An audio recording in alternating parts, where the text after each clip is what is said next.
Hello everyone, I'm Erin from the Impatient Gardener.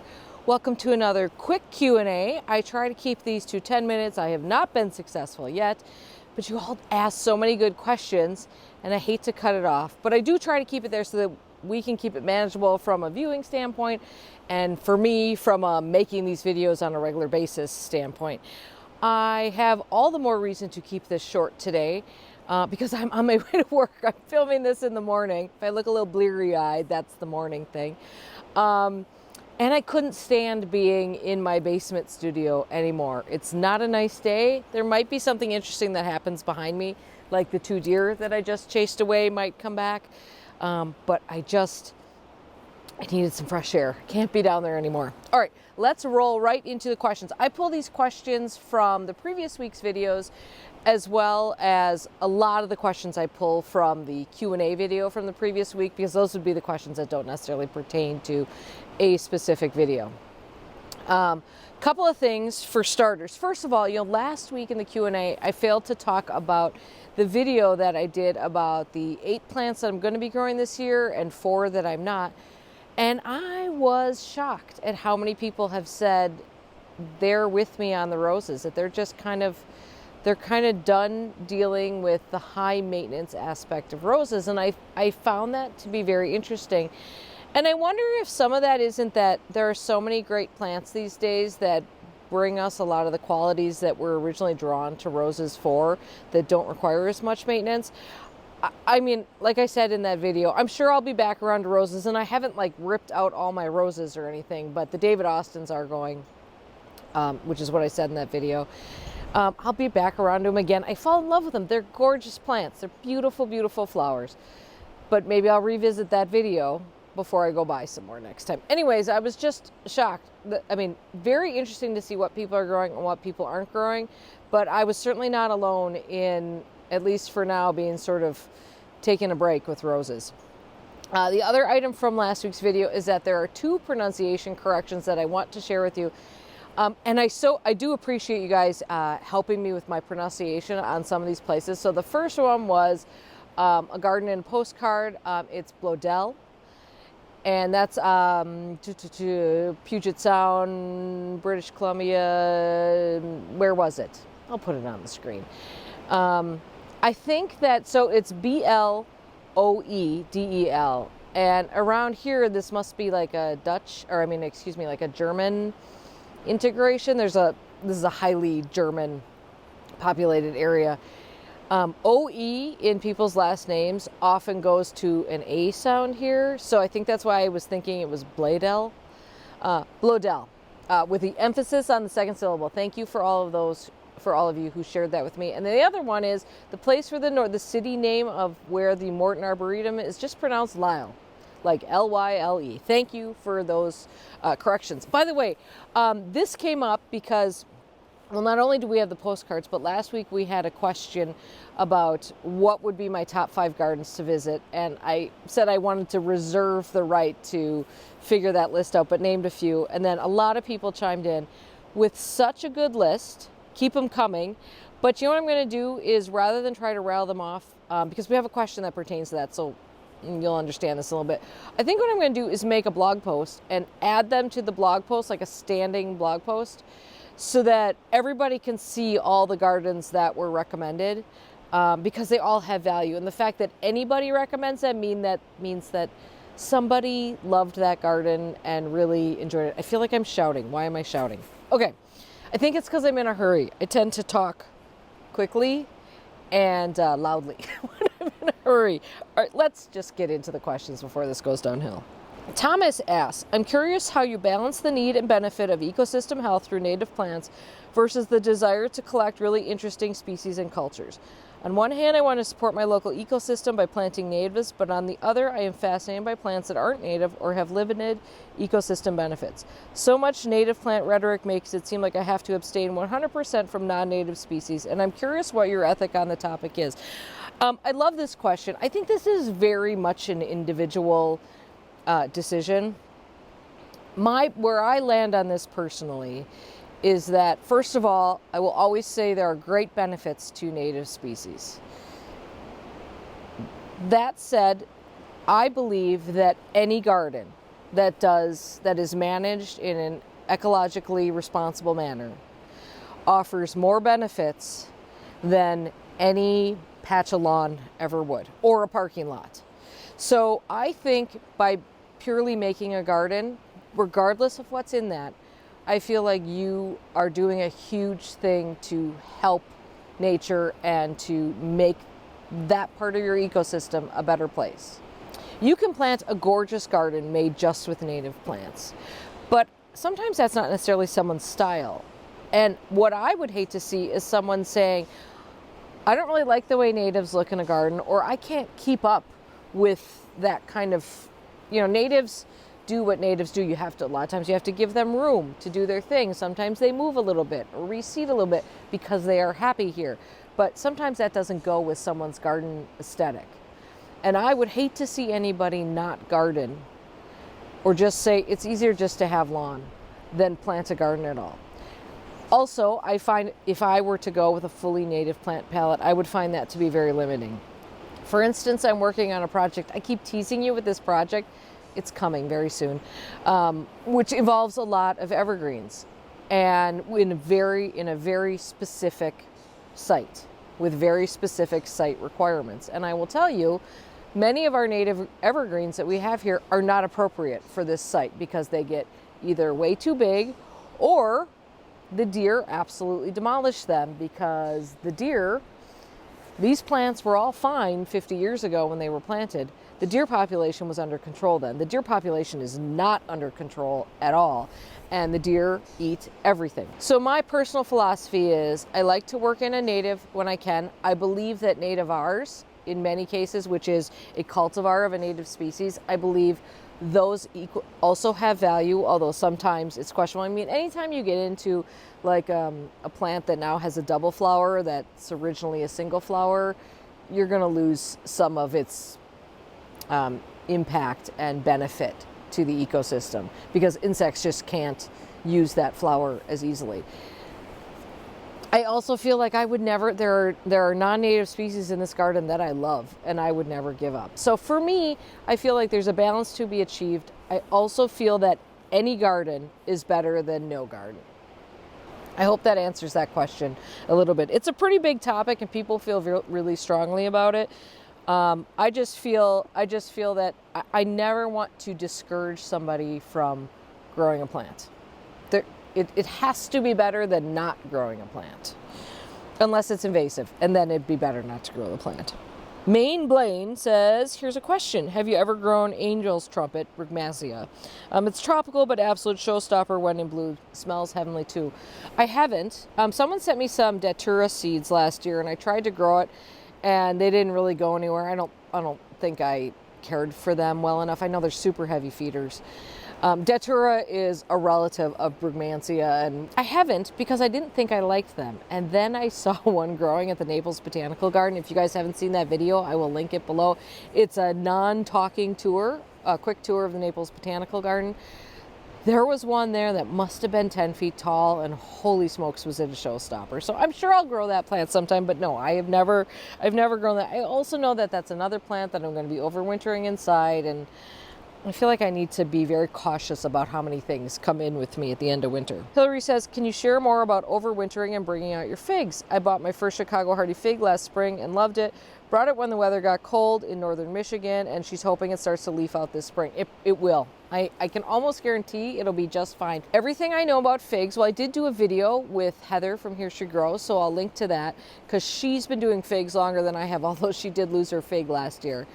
The best fig resource is Lee Reich. I will put a link to his blog. He is Mr. Knowledge on so many topics, especially growing fruit, and particularly growing fruit in containers. So that's where in fact, he has a whole fig book. So I use that to sort of guide my fig practice, because I'm a fig novice. But it's important that they stay dormant as long as they can. So like mine is in my cold storage area of my basement where I have my dahlias and everything. And I do see buds starting to come, and you don't want that. Like, you really want that thing to stay dormant as long as possible, because you don't want to bring it out too early. That's real bad. So Even though it's like a Chicago hardy fig would be like root hardy, you don't want to bring it out too early. So I would defer to Lee on this. I would just say there is a temperature at which you don't want to bring it up, and I don't even want to guess at it, but it's higher than you think it would be. So keep that thing as dormant as you can until it's time to bring it back outside. I love this next question so much, and I'll tell you why. Anne says, if a plant were to be named after you, what type of plant would you pick? I sort of really want a plant named after me really bad, and it's not going to come. I'm going to have to really suck up to somebody who breeds plants, because it's clearly not going to be me who breeds that plant. I think off the top of my head, because my sort of original plant loves have always been clematis and dahlias, I would say it'd be one of those. But listen, I'm not going to be choosy. Someone wants to name a plant after me, I mean, hell, go for it. I'm here for it. I really want a plant named after me. Isn't that weird? It's very vain, but I think it'd be so much fun. Hallie says, since you love vines, I have a question. I stained a decorative panel and nothing will grow on it. Could it be the stain, which is tan, be the reason?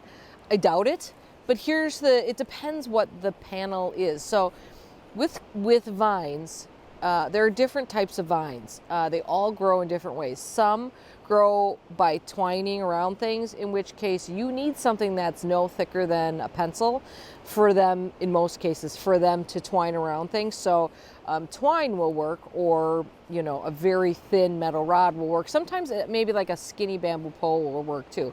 But if they can't twine around that, it will not go up. Some things work by clingers, like aerial roots. That would be like your climbing hydrangea type thing.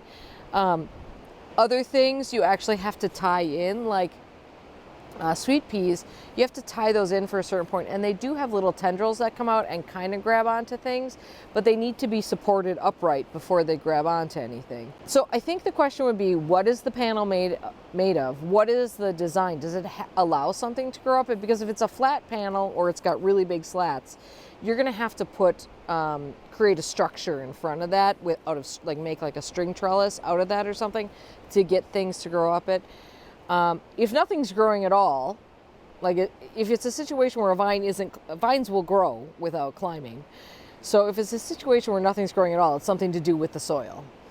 If it's a situation where things just aren't vining up it, then they don't have the right mechanism, and you're not matching the style of that trellis to what that specific vine wants, and you'll have to figure out some way to correct that. Or if it's made out of metal, sometimes vines don't want to cling on to something that's hot. If it's metal that's getting really hot, that can inhibit vines from growing up them. Karen says, do you have any plans or dreams to put in a greenhouse? I get asked this question all the time, and my answer at this time is no. I don't feel that a greenhouse, first of all, I don't know where I would put one on this property because we're really limited in the amount of sunlight we have, and I wouldn't want it just sticking out in the middle of everything. It would have to be in a place that made sense, and I can't think of a place that would make sense with enough sunlight. I also don't honestly know how well a greenhouse would work in my climate. I see myself I could not use it unless I was heating it a lot, and that's a whole bunch of electric bill and everything else. I don't need to add more to my electric bill, to be perfectly honest. So I guess I would use it for, growing seeds on a bit if it were heated, and I would use it probably a lot at this time of year for propagating and starting seeds and then growing plants on. But come June, I don't see having a use for a greenhouse.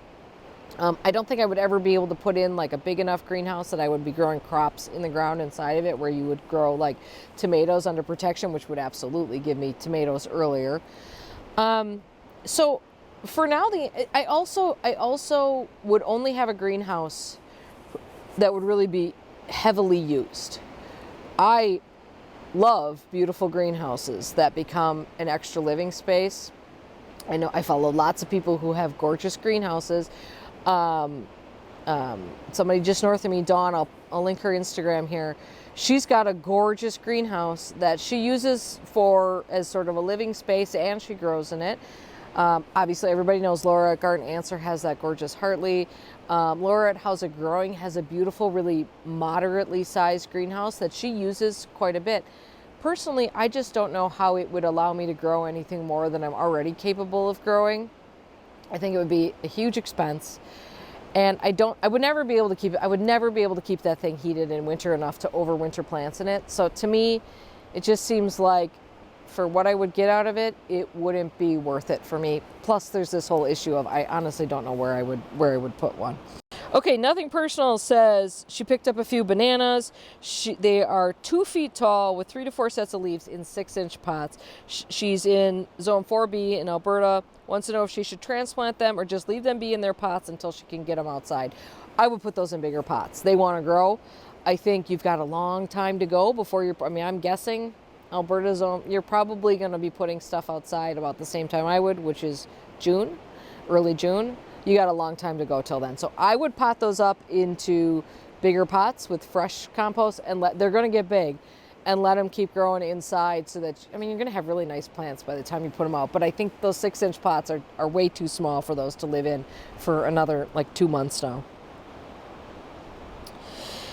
Okay, this is a question that I really loved, and this refers to the postcards. Liz says, thoroughly enjoying the Q&As, and the postcards are wonderful. I was just sitting here thinking about the gardens I've seen and walked through in my life, and I can honestly say that my favorite garden is the one I'm standing in and seeing at that moment. There is always something wonderful, magical, or personal to reflect on, and it's just so cool because you can really get an idea of who that person is as a gardener. That is exactly it for me. I find something in every single garden I go into that I love or I'm inspired by, and it doesn't have to be a big fancy public garden. It might be a tiny little corner garden that I get to stop in and talk to a gardener in. So that's totally it for me. Every garden is special. Barcelona says, I'm 99% sure I just bought a house with a massive goutweed / bishop's weed problem. Have you ever done a wine and weeds on that one? I have, pretty sure. I will link it below. Good luck. Lots of digging. You just keep on digging. Jill had a question on dogwood. She says she has a Satomi dogwood. I had one of those, had, being the integral word there, that I searched long and hard for. I didn't anticipate the deer feasting on it this winter. It looks like they rubbed up against the bark. Lesson learned. Do you protect your dogwood in containers, or do you keep spraying in the winter? You got to protect dogwoods if they're out. If they are out in where deer can get them, I would recommend in winter a physical barrier around them. I just usually put bamboo stakes and tie string around it. As long as it's out far enough, that's enough to keep deer away from it. Spraying works too, but it's hard to keep up on spraying in winter. One of the 2 pagoda dogwoods that I had been growing in pots a couple of years ago that I transplanted out to the landscape last year. Pretty sure I lost one of those this year to buck rub. The buck rub situation's been really bad. And they nibbled the branch. Nibbling the end of the branches is no big problem. For those, if it's just little tips, pagoda dogwoods will be fine. You'll lose your buds on something like a Satoma. But yeah, you got to protect, and the deer do like to nibble on dogwoods for sure. Anna says, I moved into a new house last summer and in the fall cleared out an entire bed of daylilies. Super careful about getting the roots and all the tubers. After digging up, okay, so she planted an ivory halo dogwood in that area. Now she's noticing that daylilies are starting to pop up again. Yep, that's what they do. If anybody recalls this, several years ago, I made a sort of dramatic splash of announcing I was done with daylilies, and I dug them all out. I had a big area, dug them all out. Every year, daylilies come out. Any little bit of a daylily will come back to haunt you. It's not that big of a deal. They're easy to spot. They're not that hard to manage. I would just dig those out carefully where they are. You don't have to worry about sifting through the soil. It'll be it's a couple of years, few years that you'll be digging them out. Eventually you'll get them all, but they're not aggressive enough that they're going to mess with that dogwood. If anybody is able to get all daylilies out in one fell swoop, you get a gold star, because it is not easy. Oh, I love this message. Phillip, I love you so much. This is such a good question. Hi, Erin. I recently became very excited about Sanguisorba. So far, Sanguisorba tenuifolia variety Alba, Canadensis, and Pink Elephant have been fantastic in our garden in Cumbria, UK. My question would be, which Sanguisorba have you been most impressed with growing, and are you looking forward to try? We have just planted Sanguisorba, stand-up comedian, cash and crabberry, and Menzii, and we are looking forward to seeing what they can do this growing season. Okay, first of all, Philip, very jealous because we do not have that many varieties of Sanguisorba that are easily accessible here. I have probably 5 different varieties. I am trying another new one this year. I will put the name up on the screen because I can't even remember what I ordered. It's a Brent Horvath from Intrinsic Perennials down in Illinois. It's one of his. And I think, is it Crimson Queen? That one I like a lot. It's nice and tall. It's got nice big heads on it. I just love how it's very airy and those heads kind of bobble around. I have to say, I think lilac squirrel is such a fun plant. I wouldn't say it's been particularly impressive in terms of how well it's growing for me right now, but its flowers are incredible. They get these, imagine a lilac squirrel tail about this long growing off a plant. It's all fuzzy and cute. It's a showstopper, and it's one of those plants, I put it right along a path. I love it when people come across it in my garden because no one will walk by that plant and say, what is this? Because it looks like it's Susian or something. It's crazy. So that's kind of up there, but I got to look up all these varieties that you mentioned, Philip, because I'm jealous, and I want, especially stand-up comedian. I don't know what that is, but I want to see what that one looks like. So thank you for that, Philip. Perhaps I'll correspond and reply to your question a little bit more there, because I love sharing a love of a plant, and I'm envious of how many you have. Okay, let's just hit some postcards quick. See what this week's mailbag has brought. Okay, this is from the State Botanical Gardens of Georgia. Greetings from Athens, Georgia, home of the 2022 college football champions and the Georgia Bulldogs. Congratulations on that. If you visit Athens, stops by. It's a prettier place in this photo and has an amazing children's garden. Also bought some Pygnanthum muticum from them. Per your suggestion, for my garden is doing amazing, already up and spreading. This is from Kim. You're gonna love that Pygnanthum muticum. If you guys don't know that plant, it's blunt mountain mint. There's a narrow mountain mint as well, not so shabby. Thank you for that postcard, Kim. I want to make sure it's a beautiful postcard here. This is from the Japanese garden in Washington, D.C. And this postcard is from Ashley in Columbia, Maryland. Spring is descending on DC and Hillwood Museum with their beautiful gardens and is a wonderful place, Spring is descending on DC and Hillwood Museum with their beautiful gardens is a wonderful place to experience it. The museum is focused on Russian treasures, but the gardens are done in the Japanese style. There's also a greenhouse filled with orchids. How do I not know about this place? I was just in Washington, DC. Not that I didn't have any extra time to get anywhere because it was a quick in and out, but it sounds like I need to go back. Oh, we got Japanese gardens this week. Okay, here's another Japanese garden. Erin and I first visited this Japanese garden 2 years ago in April with my sister for her birthday. We're hoping to go again this year, but in time to see the hundreds of blossom trees that they have scattered throughout the gardens in bloom. This is Kay. Oh my gosh, Kay, I didn't even realize this. This is gorgeous. You guys, Kay lives 10 miles south of Edinburgh. International mail. Thank you, Kay. Love this. And also, you guys, I used to collect stamps. Whatever. I was a, geeky kid. Look at that nice stamp on that. Beautiful. Okay. Thank you, Kay. And thank you for taking the effort to send me a postcard from overseas. I mean, I appreciate everyone's effort on that, but, it's special when you go to that extent. Oh, this is neat. You can print your own postcard. How cool is this? Okay. Hi, Erin. I recently had the opportunity to visit Longwood Gardens and I jumped at the chance. Sadly, I forgot to buy a postcard, but here's a photo I took. This giant fern inspired me. I love the Alice in Wonderland effect of giant plants. Me too, by the way. I can't wait for spring to come and my garden to wake up so I can try implementing some of my ideas from my visit. Isn't that it? You go to these gardens, you get all these ideas, and you just want to go for it. Longwood is I mean, a lot of people know about Longwood. Longwood is stunning. I mean, when I went to Longwood, my takeaway from it was a great place to be inspired on things. It wasn't as applicable. Like in the same trip, I had gone to Chanticleer and Longwood and a couple other gardens, Stoneleigh, and I think one other one. And what I took away from that trip was that Longwood was a place to be fascinated by what you can do with plants and amazed by it, but not necessarily something where you could take that exact situation and apply it to your garden. Whereas Chanticleer, I felt like you could take a chunk of Chanticleer right out of it and plop it right in your garden. So both wonderful and inspirational places to go, just sort of in different ways. Okay, this is from Cheryl, who has sent some postcards. Oh gosh, she's a photographer too. Oh my God. Oh my God, this is so gorgeous. These photos are from my recent trip to the orchid show at the Chicago Botanic Garden. This is my 5th-ish visit to the show, and each year they outdo themselves. These 3 photos, couldn't pick just one, are the ones that capture some of their unique displays. Love watching and learning from you here in Illinois 5B. Cheryl, she's Book Gardener too. I'm assuming that might be on Instagram.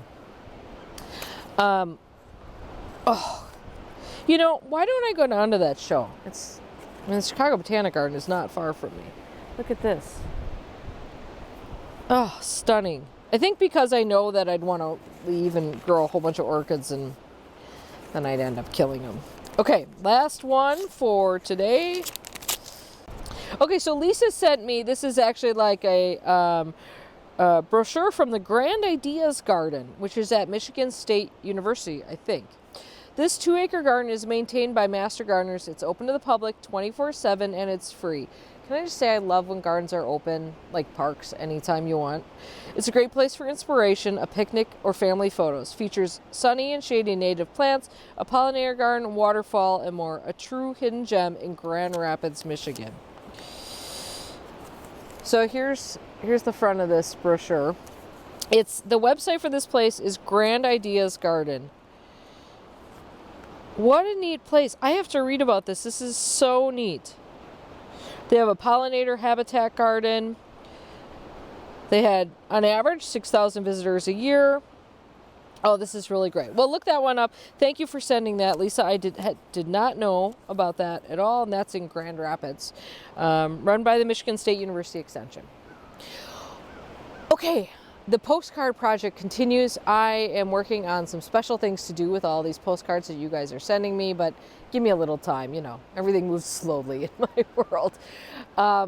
Thank you for sending them. If you want to send a postcard, sharing one of your favorite things that you loved about a garden you visited recently, you can send that to the address in the link below, and we'll read them on a future video. Thank you everyone for participating in these videos, whether you're asking questions or sending postcards, and keep it up. All right, have a great day. I gotta go to work.